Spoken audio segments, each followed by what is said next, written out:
Hello అందరికీ. ఏంటి మళ్ళీ ఈరోజు దబరా చూపిస్తుంది అనుకుంటున్నారా? ఒక్క నిమిషం అండి.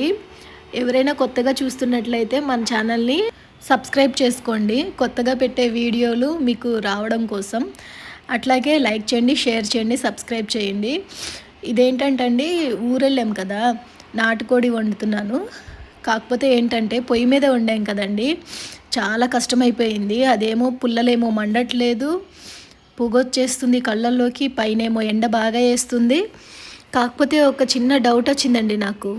ఏంటి మళ్ళీ డౌట్ అనుకుంటున్నారా? ఏం లేదండి. రోజు పొయ్యి మీద ఊర్లో ఎట్లా కష్టపడి వండుతున్నారో తెలియదు కదండి. ఎప్పుడన్నా మనం ఒకసారి పొయ్యి దగ్గర కూర్చుని వంట చేయాలంటే చాలా కష్టమండి.